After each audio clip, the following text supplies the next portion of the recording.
और fast so first. पहले असुर आते हैं दुनिया में कि पहले देवता आते हैं? पहले असुर आते हैं।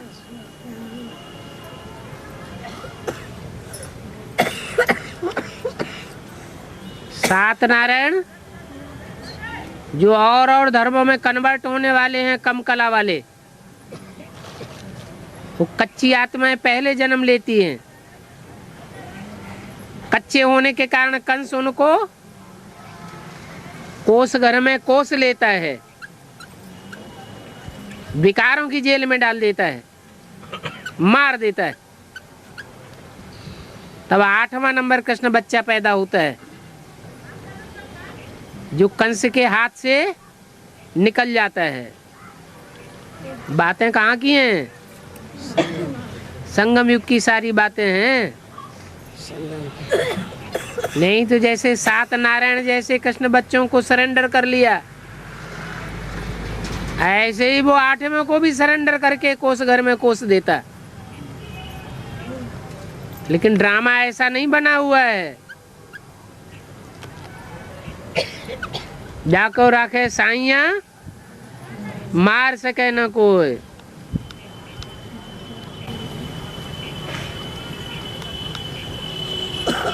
जो कौन सा जो लड़के के वहाँ थी भाज के फेंकले रहा तो वो जाके वहाँ विंध्याचल में ओ हाँ हाँ। क्या सही है ही। आज भाइयों का डब्बा गोल करके माता बोल रही है। बाबा हाँ, सर्विस किस चीज की करनी है? सर्विस जी हाँ, सर्विस किस तरह कर? किस तरह करनी है? पहले घर का सुधार फिर पर का सुधार है। पहले अपनी सेवा फिर पर की सेवा। अपने अंदर कोई खामी तो नहीं रह गई? कोई कमी दिखाई पड़ती है? नहीं है? कमी नहीं दिखाई पड़ती? अपने अंदर कोई कमी नहीं रह गई? रह गई तो पहले वो पूरी करो। तो जैसे से तैसा तैसे की पैदाइश होगी। जैसा बाप वैसा बच्चा बनेगा।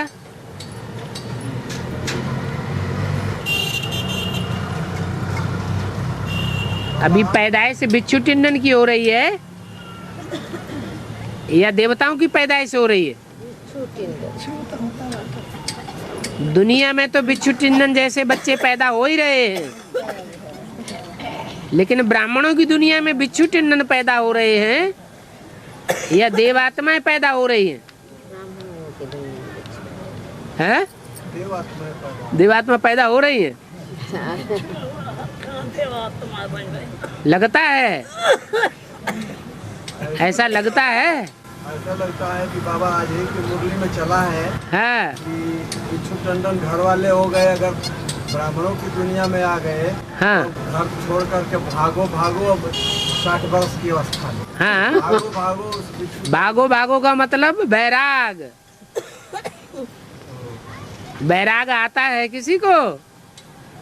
जब बैराग आए बाबा तो कहते सबकी वानप्रस्थ अवस्था है, चाहे छोटा बच्चा भी है ज्ञान में चलने वाला, चाहे छोटा बच्चा भी है उसकी भी कौन सी अवस्था है?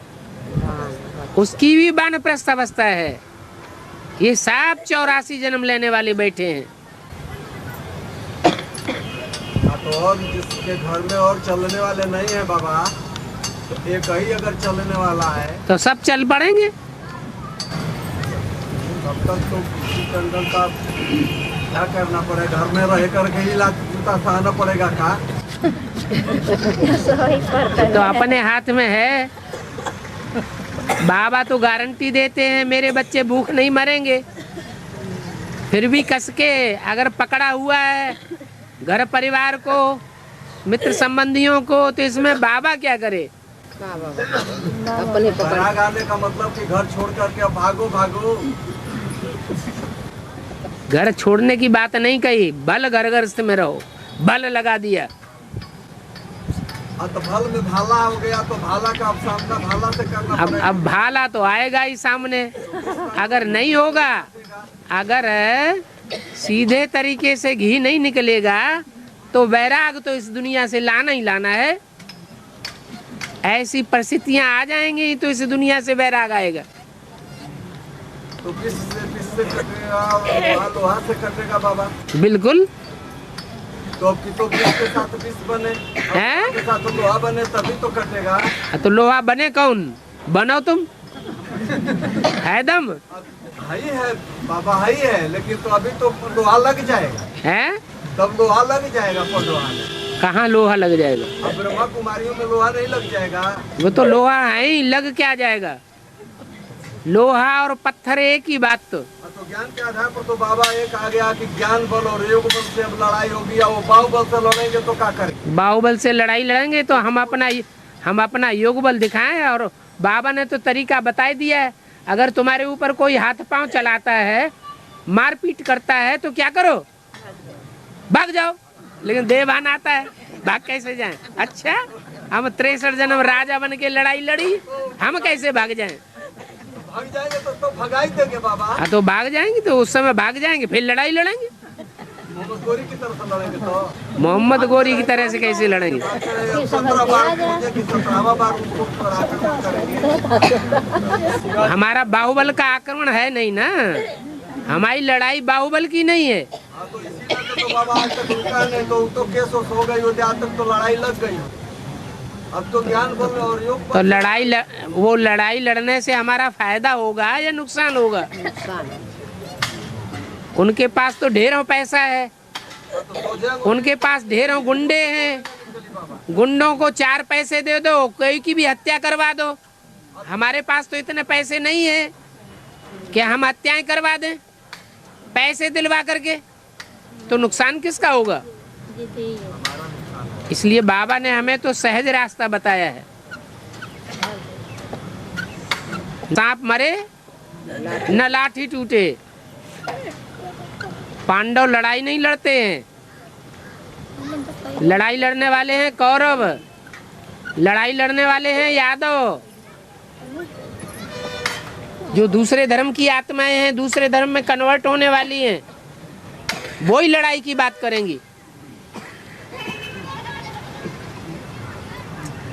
हमें तो पक्का बुद्धि में बैठ गया कि 63 जन्म से हिंसा के आधार पर भारत के राजाओं ने जीत नहीं पाई, अब जीत पालेंगे। अब तो भगवान बाप आया हुआ है, जो रास्ता बता रहा है वही सच्चा रास्ता है। संतोष है बाबा, 5-6 महीना तो हो गया। अकेले तो लड़ाई सर्विस कर रहा हूँ, अकेले दौड़ रहा हूँ, और जो है संगठन का मजबूती नहीं देवरिया में आ रही है। सेवा में अगर रिजल्ट नहीं निकलता है तो जरूर कहीं देह अभिमान छुपा हुआ बैठा है। हाँ, यही है, तो इसीलिए तो उसका इंतजार है कि जल्दी से प्योरिटी होती है तो घर बैठ जाओ, प्योर आत्मा के पास आत्माएं स्वतः ही आना शुरू हो जाएंगी। जैसे सन्यासी होते थे, जंगल में रहते थे, राजाएं महाराजाएं उनके चक्कर काटते रहते थे।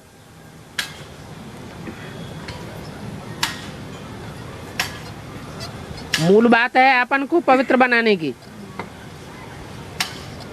कोई न कोई ज्ञान मार्ग में चलते चलते ऐसी भूलें हो रही है देह अभिमान की, जिससे 100 गुना बोझ चढ़ जाता है।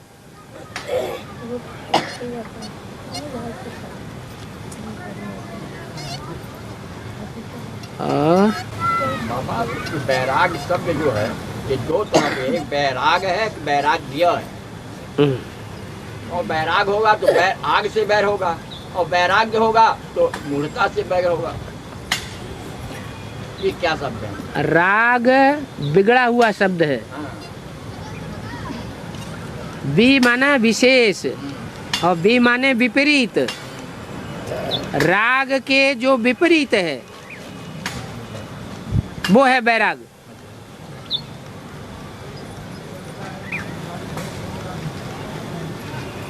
ऐसे ही सत्य है और सत्य है। असत्य नहीं, सत्य जैसे तो सत्य लिया तो का दो बन जाता है, सद हो जाता है। एक सत्य है, वो दो एक ही के बात, बाद यह है वो एक ही सत्य। बात है। शब्दों के चक्कर में न फंसो, ये संस्कृत के शब्दों की बातें हैं। अच्छा, सत्य का बिगड़ा हुआ रूप सत्य है।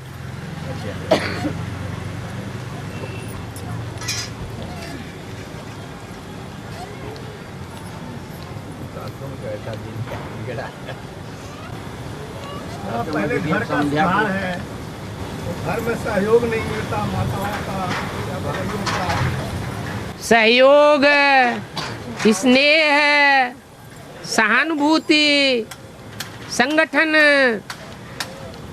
ये कंप्लेंट करने से नहीं मिलता है।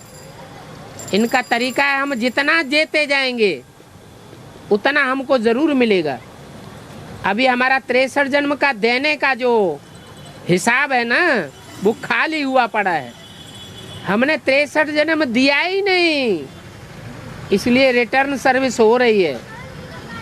नहीं समझ में आया?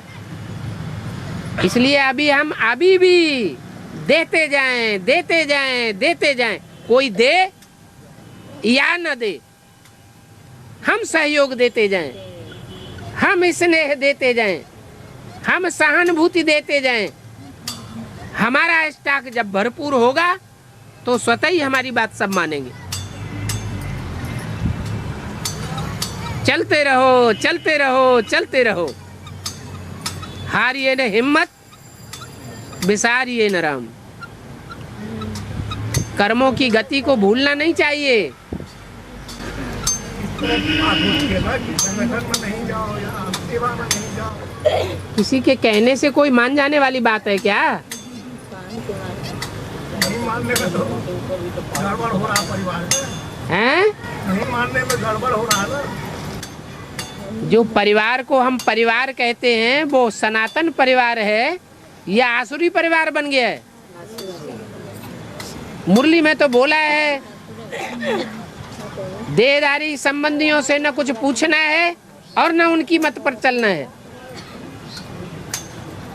जब लौकिक संबंधियों से कुछ पूछना ही नहीं है और उनकी मत पर चलना ही नहीं है, तो पावरफुल आत्मा तो उसे फॉलो करेगी। आ जाओ मैदान में।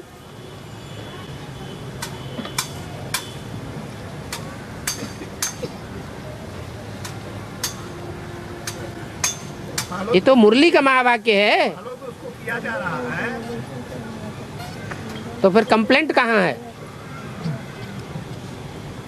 कोई चले या न चले, लौकिक परिवार वालों में न चले, लौकिक संबंधी वालों में न चले, गांव वालों में न चले,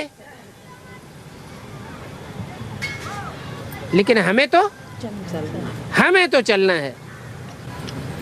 अब तो चलना है बाबा, तो एक के मत पर। शुरुआत में एक ही निकलता है चलने वाला या अनेक निकलते हैं?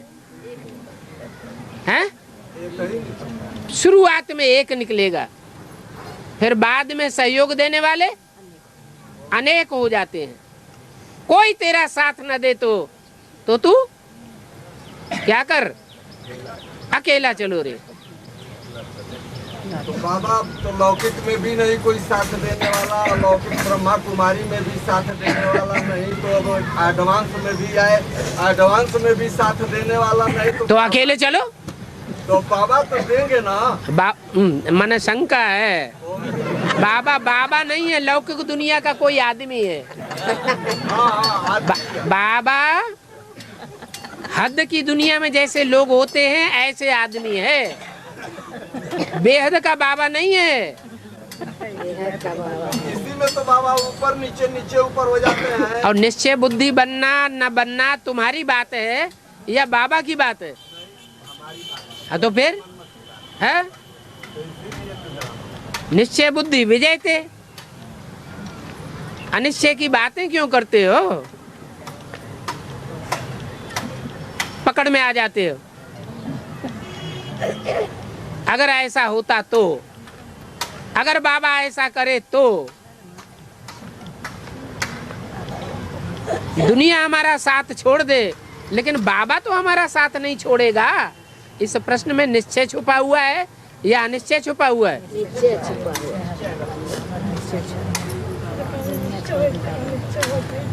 हमारी भाषा एकदम पक्की मजबूत होनी चाहिए, तो दूसरी आत्माओं के ऊपर भी असर पड़ेगा। दूसरी आत्माएं भी निश्चय बुद्धि होंगी। हमारी भाषा में ही कच्चापन होगा, अनिश्चय बुद्धि के शब्द होंगे, तो दूसरी आत्माओं के ऊपर भी वैसा ही असर पड़ जाता है।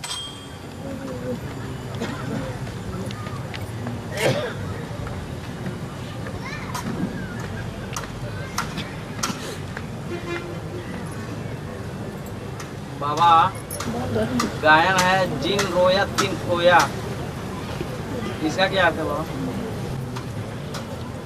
रोता आदमी कब है? कब रोता है? दुखी होता था। बच्चा कब रोता है, जवान कब रोता है, और बूढ़ा कब रोता है? कोई अप्राप्ति होती है, जो चाहना होती है वो चाहना पूरी नहीं होती है तो रोता है। और यहाँ तो यहाँ क्या मिल गया? यहाँ तो जो पाना था सो पा लिया, सिर्फ कहने के लिए। भगवान के मिलने की कोई खुशी नहीं है, जैसे कि भगवान मिला ही नहीं। कहते हैं भगवान मिला, लेकिन अंदर से समझते हैं हमें शैतान मिल गए चारों तरफ से।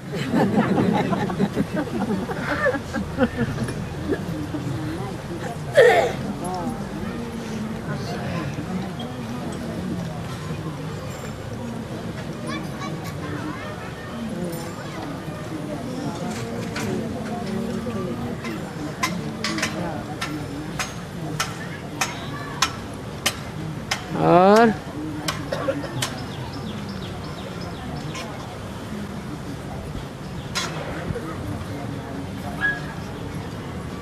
बाबा कछुए और खरगोश का मिसाल देते हैं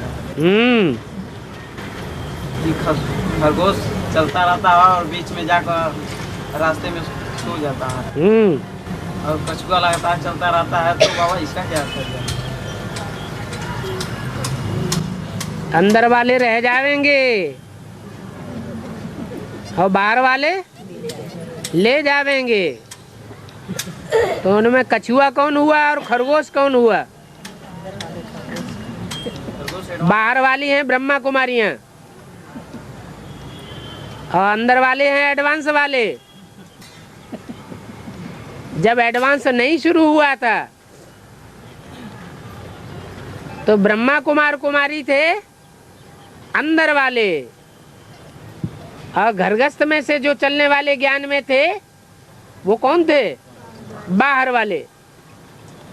तो उन दोनों के बीच में कौन कछुए की चाल वाले थे और कौन खरगोश की चाल वाले थे?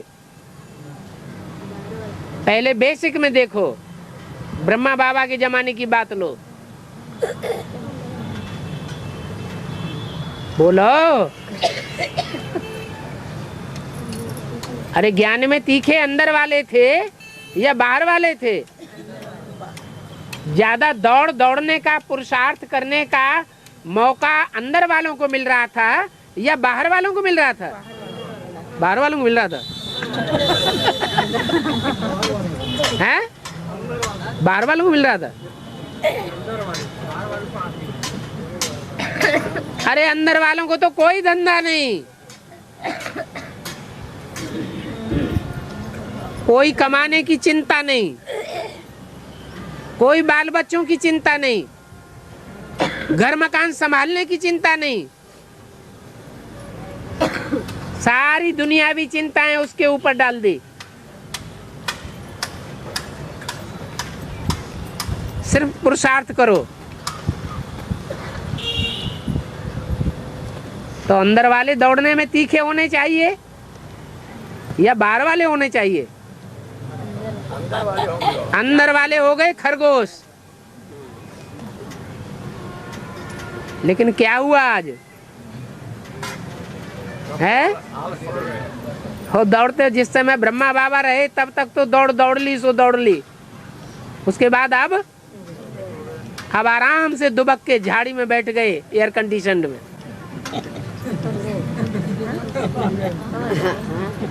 तो रिजल्ट क्या हुआ?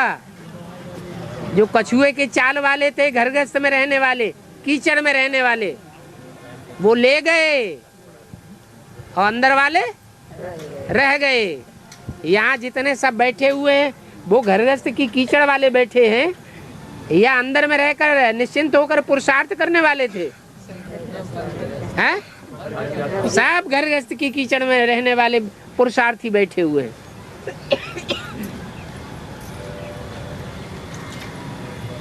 यही बात फिर अंदर होनी है।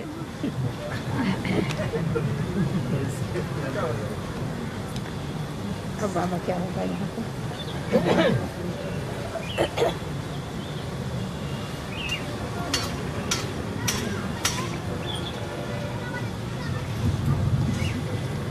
जिनको पुरुषार्थ का, ज्ञान का बहुत घमंड होता है, वो ही खरगोश है। कछुए को दौड़ का कोई घमंड नहीं है, एक रस चाल चलता है। तो विजयमाला आगे जावेगी या रुद्रमाला आगे जावेगी? है? पवित्रता के लिए चाल किसकी तीखी है? क्यों तीखी जावेगी? क्योंकि इतना ज्ञान उनके पास नहीं है। धीरे धीरे पुरुषार्थ कर रहे हैं, धीरे धीरे चाल चल रहे हैं। और यहाँ तो इतना ज्ञान मिला हुआ है।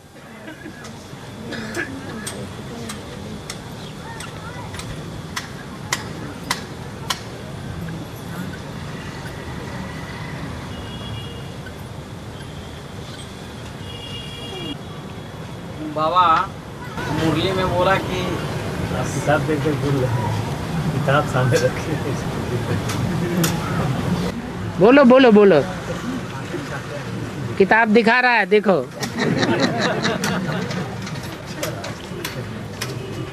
बाबा मुरली में बोला कि 7 रोज धंधा धोरी याद आया तो फिर 7 रोज शुरू करो। हैं? 7 रोज फिर शुरू करो।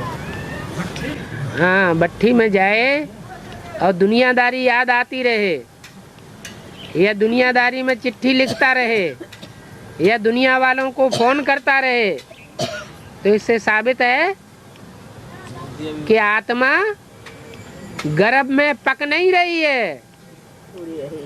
क्या? भूत प्रेत बन करके चारों तरफ दुनिया में डोल रही है। गर्भ पक नहीं रहा ठीक से। गर्भ में अच्छी तरह पकना चाहिए ना आत्मा को। तो ये 7 दिन की भट्ठी है, उसमें अच्छी तरह से पकने के लिए नियम रखा गया है। कोई भट्ठी के बाहर भी ना जाए, कदम भी ना रखे।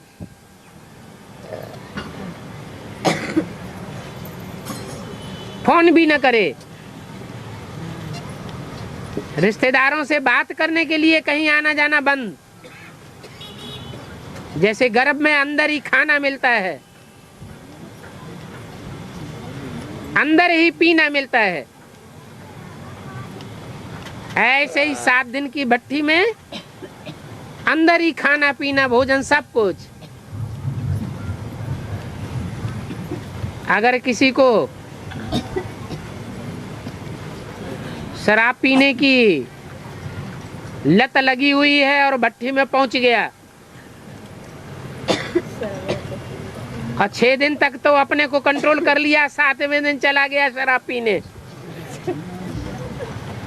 लेटरिन आदि जाने के बहाने, या गुटखा खाने, या अफीम खाने, अंदर का भोजन नहीं लिया, बाहर का ले लिया, तो भट्ठी कैंसिल, दोबारा करनी पड़ेगी।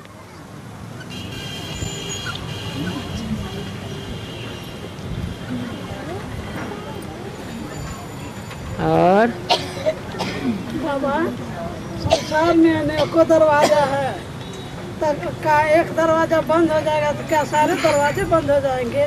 तो क्या बाबा का दरवाजा भी बंद हो जाएगा क्या?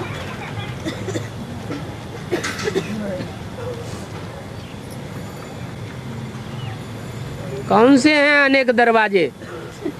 जिन दरवाजों से मुक्ति जीवन मुक्ति में पहुंच जाएंगे। सुने हैं कि एक दरवाजा बंद कोई हो दरवाजे हैं? तो पूरी दरवाजा बंद हो जाएगा। ऐसे तो कोई दरवाजे नहीं है, सब नरक के दरवाजे हैं।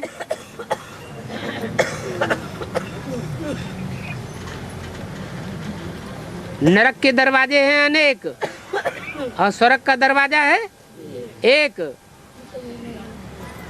वो एक जन्म की सदगति कहो, स्वर्ग कहो, सबको मिलता है। और सुने हैं कि एक दरवाजा बंद हो जाएगा तो सारे दरवाजे बंद। और सुने तुम किससे सुने? मुरली में तो बोला नहीं है। नहीं, मुरली में नहीं बोला है। तो मुरली की बातें बोलो ना, कुछ नहीं बोला। ब्राह्मण बन के बोलो ना।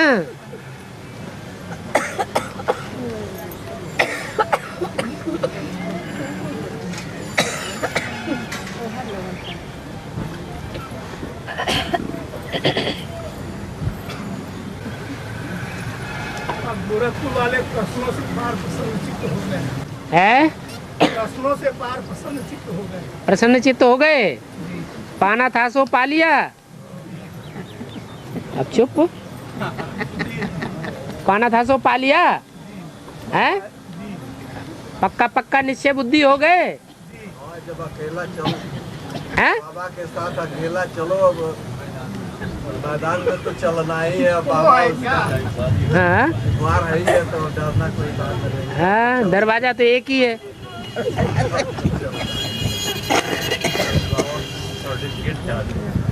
जब तक पढ़ाई पूरी नहीं होगी हाँ तब तक ज्ञान नहीं होगा। हाँ, और पढ़ाई तो अंत तक चलती रहेगी। तो तब अंत तक ज्ञान होगा। माने छत्ते से तुम्हारा किनारा लगेगा वो। क्या कर पाओ? मुरलियाँ जितना आप चलाए हैं तो नहीं सब सुन पाए, तो प्रश्न एक से एक आपसे करते गए। अब जब वो प्रश्न फिर मिल रहे हैं, हमारी मुरली में आप कह चुके हैं, सब पहले ही सब बता चुके हैं। ज्ञान तो ऐसे है जैसे सागर, हाँ, पोथी पढ़े पढ़े जग भया, पंडित भया न कोई। और एक की पहचान है, वो एक पहचान पक्की हो गई, निश्चय बुद्धि हो गए, तो आगे कोई पढ़ाई पढ़ने की दरकार नहीं। पल्ला पकड़ लिया एक का, वही करना कि जब आप जैसे चलाए वैसे चलना है। मुरलियों में आया है, अब मुरलियाँ हम तो सोचते हैं, अब प्रण पढ़ने की कोई इच्छा नहीं है। तो जितना वार्तालाप आप बताए हैं सब निश्चय बुद्धि से चलिए। अब सुनना बाकी है, अब सब मुरली अब सब वार्तालाप कैसे सुने। एक होता है सुनना, एक होता है सुनने के बाद दूसरों को सुनाना, उससे अपना पक्का हो जाता है। तो दूसरा होता है समझना, फिर दूसरे को समझाना, उससे अपनी समझ पक्की हो जाती है। लेकिन ये आखिरी स्टेज नहीं है क्या? सुनना और सुनाना और समझना और समझाना, ये दो मूर्तियों का काम है। ब्रह्मा द्वारा सुनना और सुनाना, शंकर द्वारा तीसरे नेत्र से समझना और समझाना। लेकिन क्या रह गया प्रैक्टिकल जीवन में? सुन लिया लेकिन समझ लिया और धारण नहीं किया, तो सारा ज्ञान रावण का ज्ञान हो जाता है। इसलिए मुरली में ये भी बोल दिया, राम ही अंत में क्या बन जाता है? रावण बन जाता है। मैं सबसे जास्ती पतित में प्रवेश करता हूँ। उसको कोई आकर के सबसे जास्ती क्या बनाता हूँ? सबसे जास्ती पावन बनाता हूँ।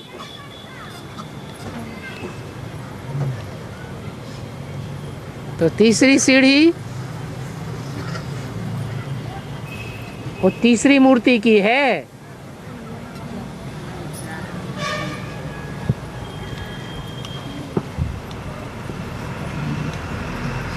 इसलिए ब्रह्मा सो विष्णु बनना ही श्रेष्ठ है।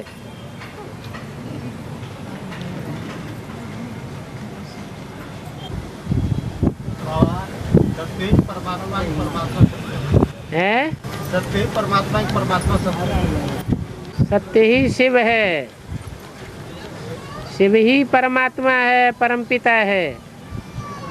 हाँ ठीक है।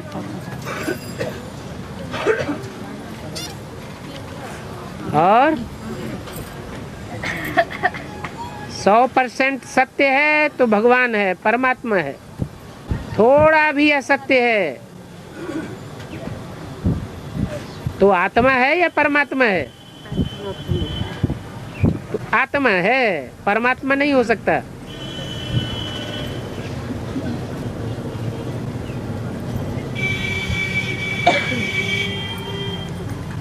द्वापर के आदि में शास्त्रों में फिर भी सत्य था, लेकिन जो भी शास्त्र द्वापर के आदि में लिखे गए, बनाए गए, उनमें 100% सत्य नहीं था।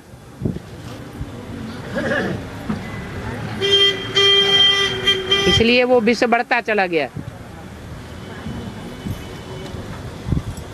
जैसे घड़े में दूध भरा हुआ हो और एक बूंद सांप का विष उसमें डाल दिया जाए तो धीरे धीरे क्या होता रहेगा? सब जहर बन जाएगा। ऐसे ही द्वापर के आदि में शास्त्रों में बहुत कुछ सत्य था, जैसे कि दूध ही था, परंतु परमात्मा बाप का सच्चा परिचय नहीं था।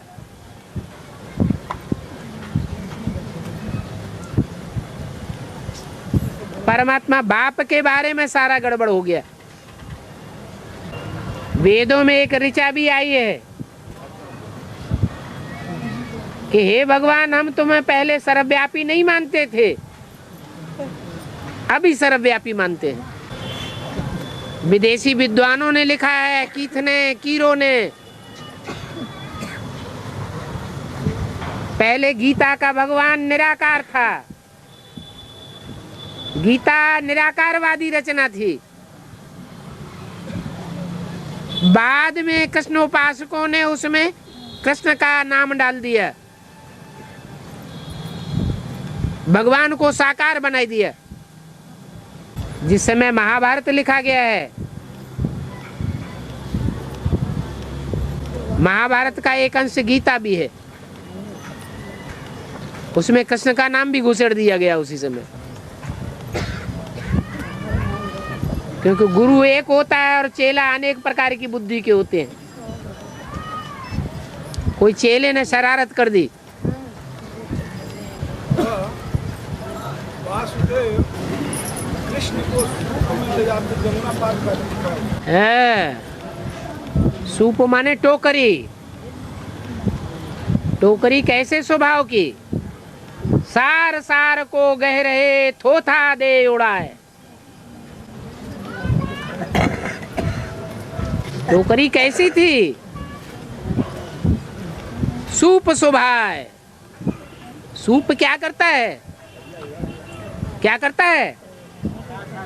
सार सार को अपने पास रखता है और थोथा उड़ाए देता है। तो राम वाली आत्मा ही वो टोकरी है जो सार सार को ग्रहण करती है। दुनिया में बोलने वाले तो बहुत हैं, शास्त्र सुनाने वाले बहुत हैं, उनकी बातों को नहीं कान पे धरती। संगी साथी भी बहुत हैं बरगलाने वाले, सुनो सबकी और करो मन की। तो वो मन रूपी आत्मा सूप स्वभाव है, बुद्ध रूपी ऐसी टोकरी है जिसमें कृष्ण की आत्मा विराजमान है। और विषय बैतरणी नदी जो यमुना है, काली नदी, उस काली नदी को क्रॉस कर रही है, पार कर रही है।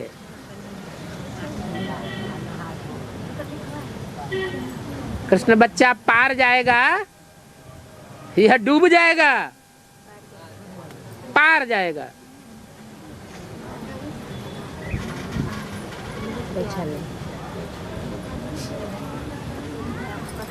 नाम रख दिया वसुदेव।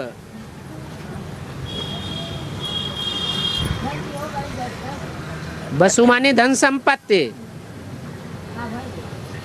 देव माने देने वाला। कृष्ण सारी दुनिया का पहला पत्ता है ना, उस पहले पत्ते को बुद्ध रूपी गर्भ में पहले धारण करता है, फिर पेट से बाद में जन्म मिलता है।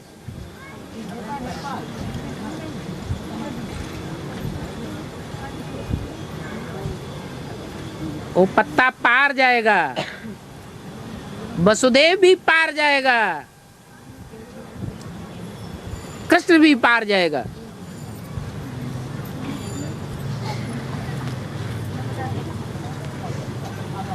वसुदेव का पुत्र कहा जाता है वासुदेव। जैसे ब्रह्मा का पुत्र ब्राह्मण, विष्णु का पुत्र वैष्णव, एक मात्रा बढ़ जाती है पुत्र के अर्थ में। तो वसुदेव हुआ राम वाली आत्मा जिसमें निराकार प्रवेश है, धन संपत्ति देने वाला। वसु माने धन संपत्ति, देव माने देने वाला। उसकी बुद्धि रूपी टोकरी में कृष्ण वाली आत्मा प्रवेश है, अर्धचंद्र के रूप में।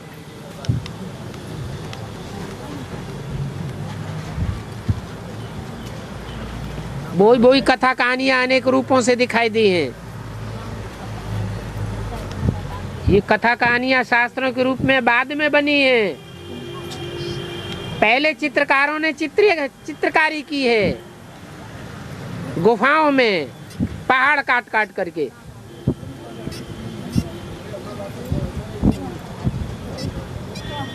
बाद में शास्त्र बने चित्रों को देख करके।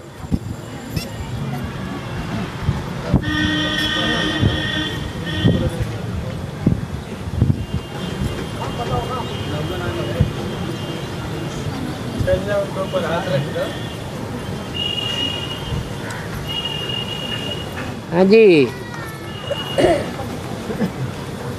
बाबा, धर्मराज जानी जाना होंगे। धर्म का राजा कौन है?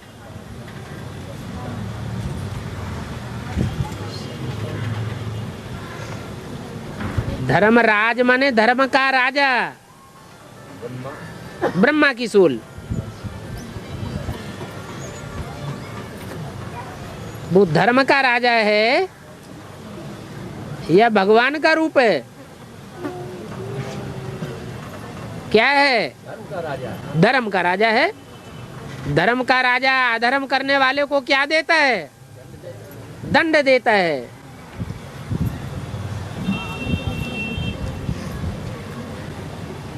उसके ऊपर भी कोई गुरु बैठा हुआ है।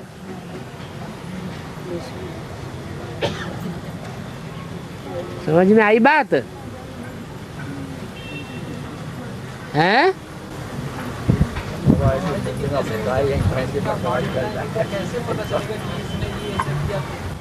अरे कोई जज होता है सुप्रीम कोर्ट का, तो अकेला होता है या उसके ढेर के ढेर सहयोगी होते हैं? सहयोग सुप्रीम कोर्ट में ही नहीं, हाई कोर्ट के भी जितने भी जज होते हैं, जिला कोर्ट के भी जितने जज होते हैं, वो सब किसके अंडर में है? एक ऐसा कौन है जिसके अंडर में है? वो चाहे तो ऑल इंडिया के जज में से कोई जज को आदेश दे सकता है या दिलवा सकता है, लेकिन धर्मराज के ऊपर भी कौन होता है? सुप्रीम कोर्ट के ऊपर कौन होता है? राष्ट्रपति, प्रेसिडेंट। शिव बाबा है प्रेसिडेंट।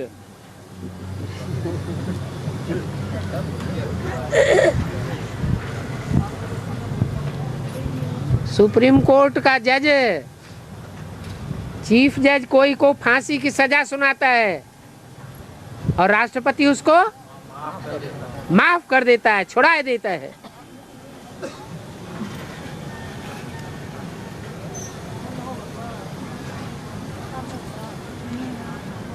समझ में आ गया? बाबा महाभारत में जो संजय आया, संजय कौन? सम माने संपूर्ण और जय माना जय, जिसकी संपूर्ण जीत हुई पड़ी है, सब कुछ देख सकता है।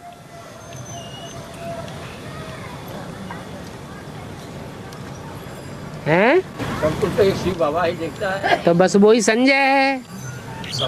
यही तो हमारी शंका थी बाबा, यही शंका थी। वही अंधों की लाठी है।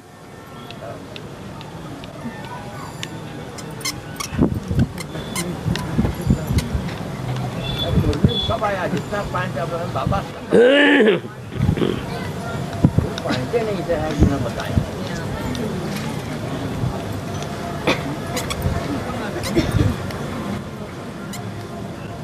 मुरली में संजय नाम किसका रखा है?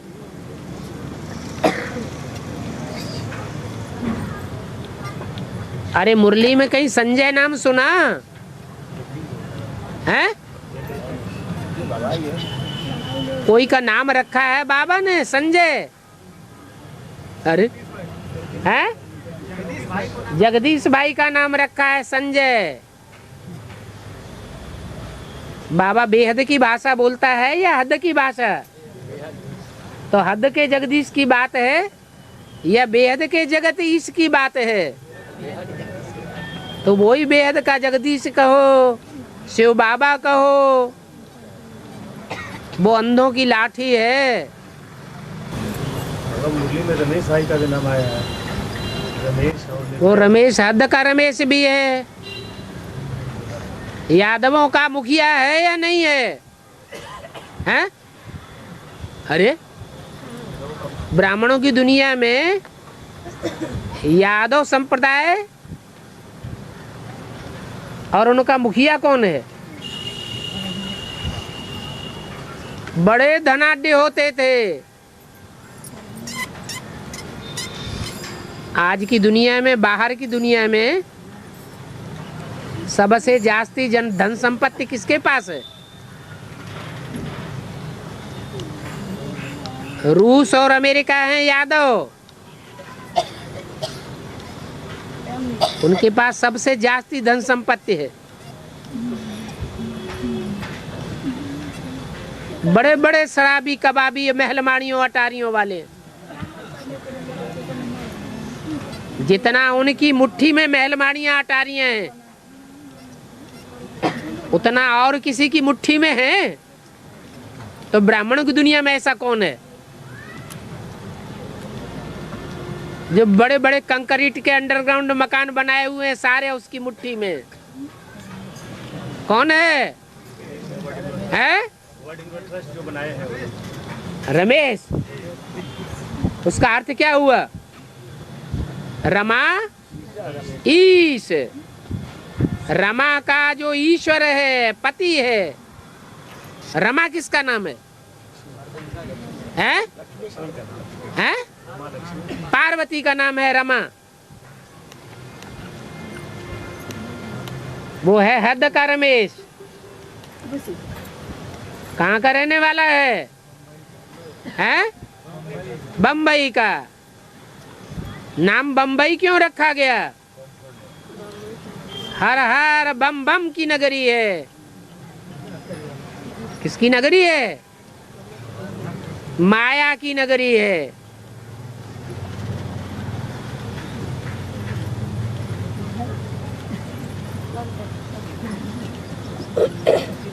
तो बेहद का रमेश भी है ब्राह्मणों की दुनिया में। यादवों का हेड कौन कहा जाता है? अरे मुरली में यादवों का हेड किसको बताया है? हैं? हैं? शंकर को। तो बेहद का रमेश हो गया ना। उसकी पत्नी का नाम क्या है? पहले सूरज निकलता है या उषा निकलती है? हैं? हाँ, पहले रमेश भाई प्रत्यक्ष होगा बेहद का, या पहले उषा प्रत्यक्ष होगी? पहले लाल लाल उषा पहले प्रत्यक्ष होने वाली है, बाद में रुद्रमाला के मणके और रुद्रमाला का हेड उसे विजयमाला में पिरोया जाएगा।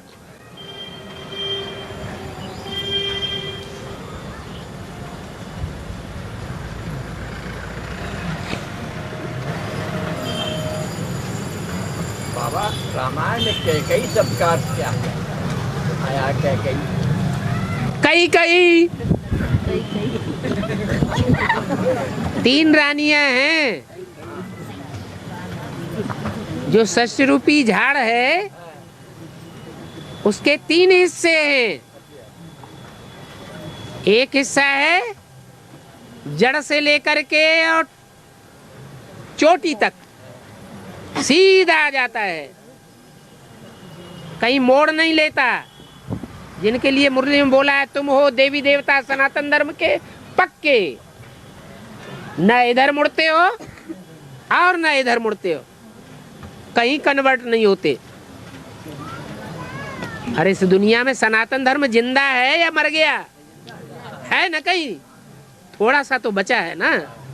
तो तुम हो पक्के, और बाकी 2 तरह की डालियां और हैं जिनमें कोई दाईं ओर मुड़ जाती हैं। दायां हाथ माने सच्चाई का रास्ता, पवित्रता का रास्ता, ब्रह्मचर्य की ओर मुड़ जाती है। जैसे बौद्ध धर्म, संन्यास धर्म, सिख धर्म, ये पवित्रता को पोषण करने वाले धर्म है, दाईं ओर के धर्म है। पवित्रता ही सच्चाई है। दुनिया के सारे काम सच्चाई के आधार पर होते हैं, प्योरिटी के आधार पर होते हैं। लेकिन मुड़ तो गई,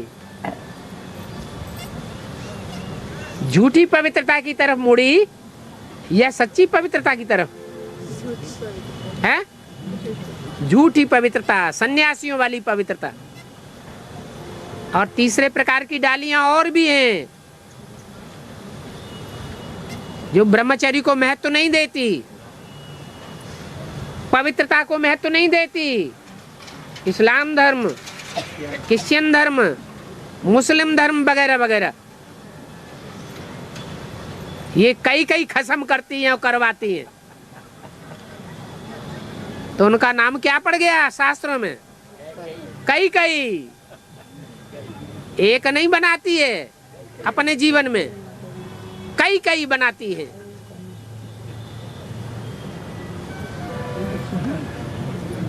तो 3rd क्लास रानी है कौन? कई कई। 2nd क्लास रानी कौन हुई? सुमित्रा, सुंदर मन वाली है।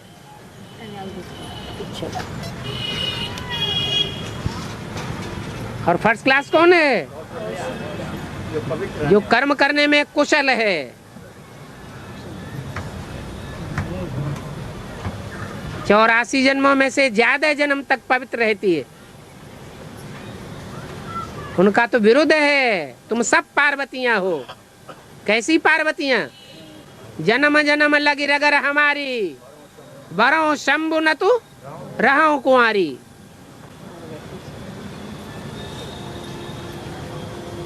एक ही आत्मा के साथ मेरा वर्ण हो।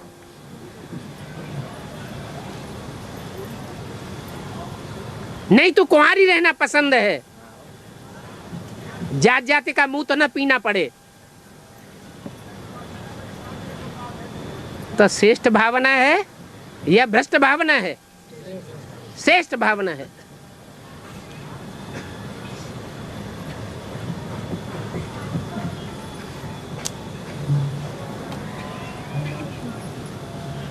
कौशल्या, कैसे कर्म करना? योग कैसा हो? योग है कर्मसु कौशलम, योग वो है जो कर्मेंद्रियों के कर्मों में कुशलता सिखाता है। ऐसी कुशलता को प्राप्त करने वाली का नाम क्या पड़ा? कौशल्या।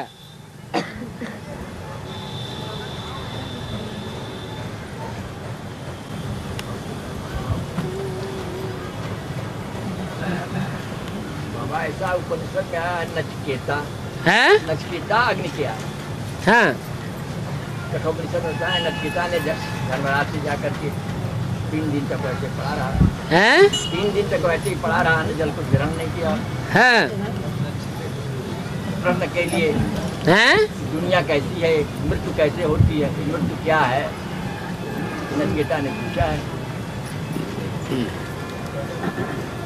तो नचिकेता अग्नि को बताए हैं। अग्नि कौन है? पूछ रहे हैं, हम लोग को जानकारी रहती क्यों पूछते? अरे अष्टदेवों का तो नाम सुन लिया ना।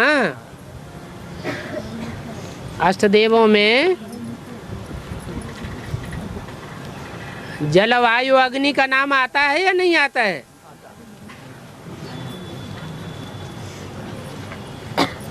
तो अग्नि रोशनी का नाम है। ऐसी रोशनी है जो सारी बदबू को खा जाती है,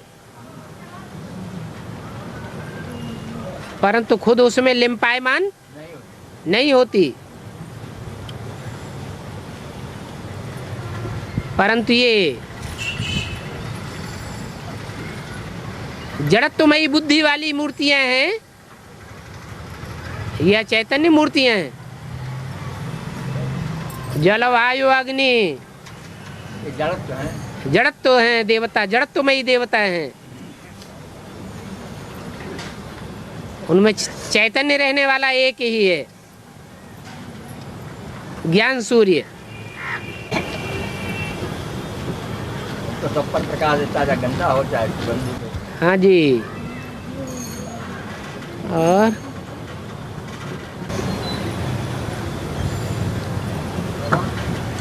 ऐसा पॉइंट है कि गुरु जैसा कहते हैं वैसा करना चाहिए, जैसा करते हैं वैसा नहीं करना चाहिए।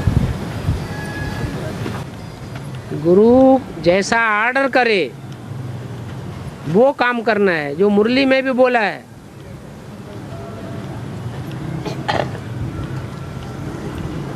तुम बच्चों को शंकर को फॉलो नहीं करना है। किसको फॉलो करना है? ब्रह्मा को फॉलो करना है।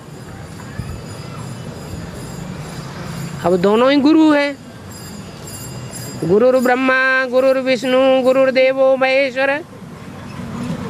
हम जानते हैं विष्णु कोई अलग से गुरु तो होता ही नहीं है। उन दोनों का मेल ही विष्णु बनता है। तो रह गए दो।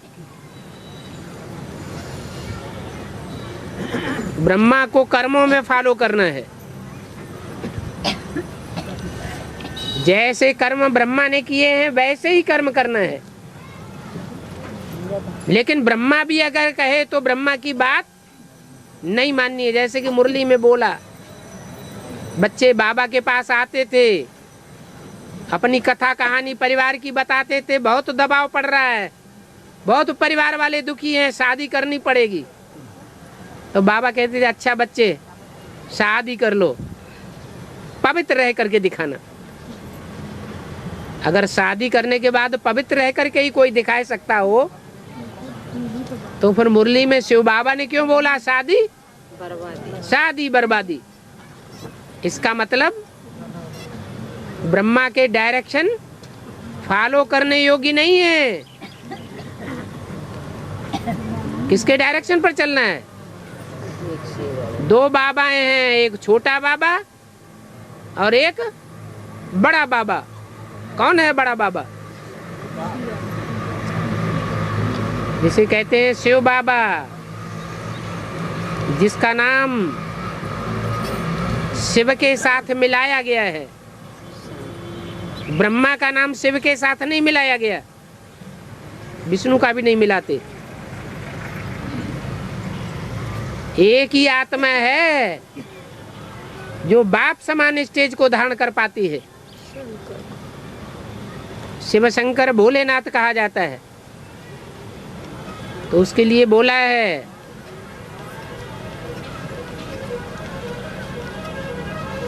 ब्रह्मा की फॉलो करने की बात है और शिव बाबा के डायरेक्शन पर चलने की बात है। उल्टा अगर कोई करते हैं तो उल्टी प्राप्ति हो जाएगी।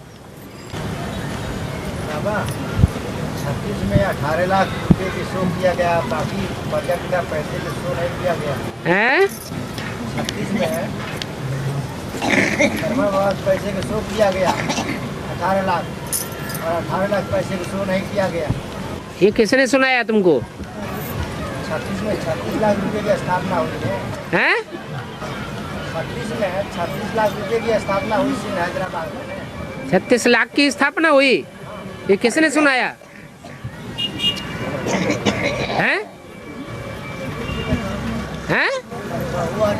सुना गया था। ये गलत सुना। हैं? बाबा की मुरली में तो कहीं ऐसा आया नहीं। एक बुद्धि से सोचने की बात है। नई दुनिया की शुरुआत होगी तो पहले जन्म में कितनी आबादी होगी? हैं? 9 लाख। आदि सो अंत। तो हैदराबाद से शुरुआत हुई है सत्संग की, तो कितनी आबादी रही होगी ब्राह्मणों की दुनिया की? 9 लाख को संदेश मिला। जिन 9 लाख को संदेश मिला वही ब्राह्मण थे पक्के। बाकी दूसरे जन्म में, तीसरे जन्म में, सतयुग में जो भी आत्माएं ऊपर से नीचे उतरती गई वो सब कच्ची कन्वर्ट होने वाली आत्माएं जो दूसरे द्वापर युग में आकर के कन्वर्ट हो जाती हैं दूसरे धर्मों में।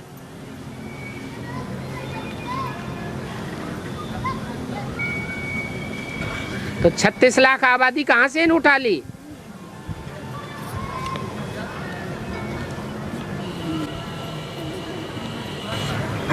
पूरा प्रश्न नई चीजें का है। प्रश्न कहने का ही मतलब था। हाँ। कि ब्रह्मा बाबा ने आदि में 1936 में 18 लाख से अपना शुरुआत किया। क्या 18 लाख से शुरू किया? 18 लाख रुपया जो है अपने भागीदार से लिया। किसने बोला?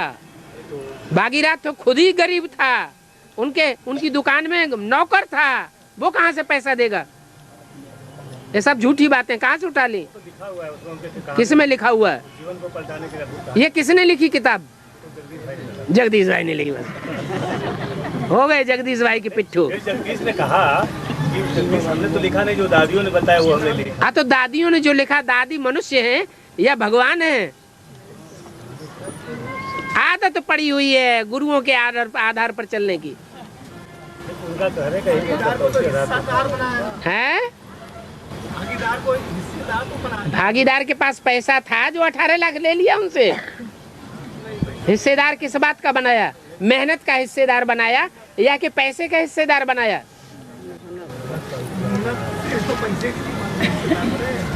है? मेहनत किसका था? हाँ, तो पैसा उसके पास कहाँ से आया बेचारे के पास? वो तो गरीब था। भगवान गरीब में आता है या लखपति करोड़पति में आता है? तो यज्ञ के आदमी किस में आया भगवान? भागीदार में आया। बोला भी है मुरली में।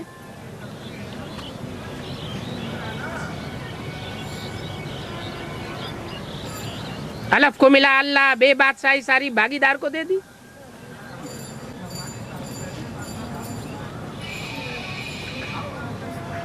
और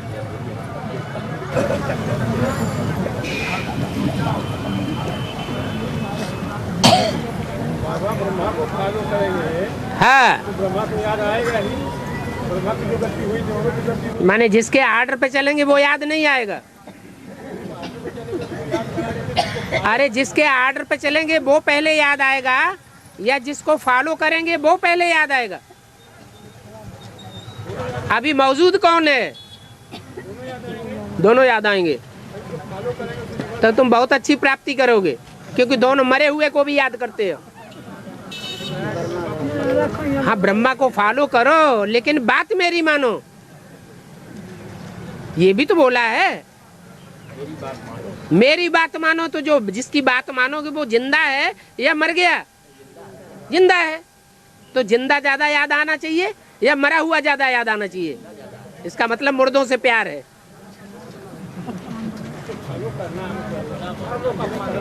कर्मों का फल। हाँ, कर्मों में फॉलो करना है। जो उन्होंने किया वो करके बिल्कुल, हमारे पूर्वजों ने जो काम किए जिससे भारत का नाम बाला हुआ, वही काम हमको करना है।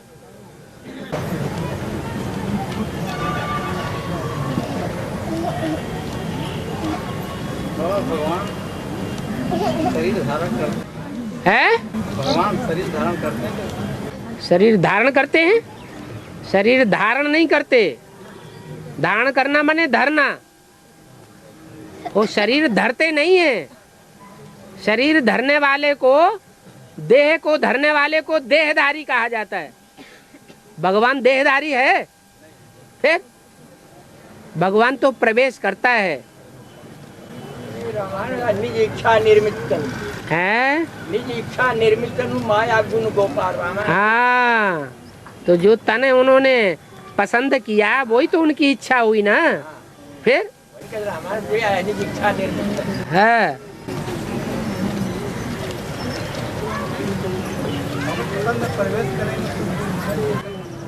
है? जिसमें तन में प्रवेश करेंगे वो सो मनन चिंतन मंथन वही करेगा। माने शिव मनन चिंतन मंथन करता है। शिव तो असोचता है या सोचता है? अभोक्ता है या भोक्ता है? बाबा उसके लिए बोला शिव बाबा, यानी शिव मौजूद है उस शरीर में। शिव बिंदी आत्मा का नाम है, कोई शरीर का नाम शिव नहीं है। और बाबा शरीरधारी का नाम है। बाबा कहा जाता है ग्रैंडफादर को। कोई चीज रखा जाता है तो उसको भी कहा हाँ बाबा मौजूद है, मौजूद है। मुरली में क्या परिभाषा बताइए? मुरली में परिभाषा बताइए, साकार और निराकार के मेल को बाबा कहा जाता है। जो सदैव साकार है, निराकार है तभी तो बाबा है। और जो सदैव नहीं, निराकार को बाबा नहीं, वो बाप है। जो बिंदु बिंदु निराकार आत्माओं का बाप है, वो बाप है सिर्फ। उसमें कोई संबंध दूसरा नहीं बनता। वो बाप जिस साकार में प्रवेश करता है वो बाबा है। ऐसे साकार में जो सदैव साकार है, सदैव भोक्ता है, उससे बड़ा भोक्ता कोई होता ही नहीं। और निराकार से ज्यादा अभोक्ता कोई होता ही नहीं। ये दोनों का मेल है। बाबा ये ब्राह्मणों जो जाति है, कोई द्विवेदी है, कोई त्रिपाठी है, कोई पांडे है, किस हद पर आया है? 9 ऋषि हुए हैं तो 9 ऋषियों की 9 कुरियां हुई हैं। फिर उनके बाल बच्चे होते रहे तो जातियां बदलती रही।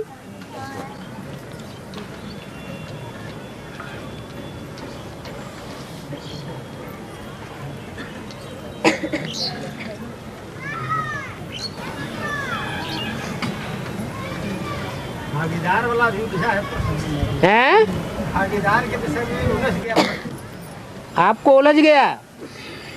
क्या उलझ गया बताओ? भागीदार को बहुत देर बाद सोच सोच के बोल रहे हैं। हाँ बताओ। तनख्वाह दी जाती थी। हैं? तनख्वाह दी जाती थी उनको। वो नौकर था तो नौकर को तनख्वाह नहीं दी जाती है?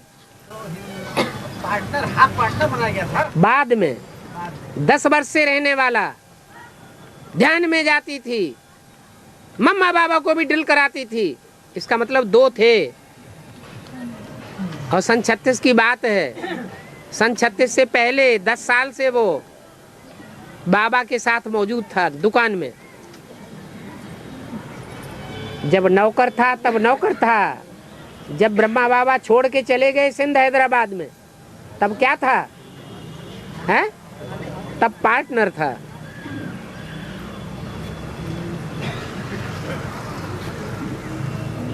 नौकर को नौकर कहेंगे और पार्टनर को नौकर कहेंगे, भागीदारी कहेंगे।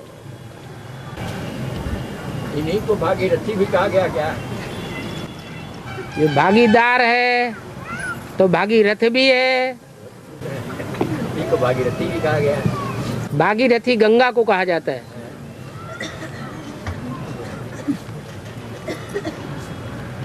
ओम शांति।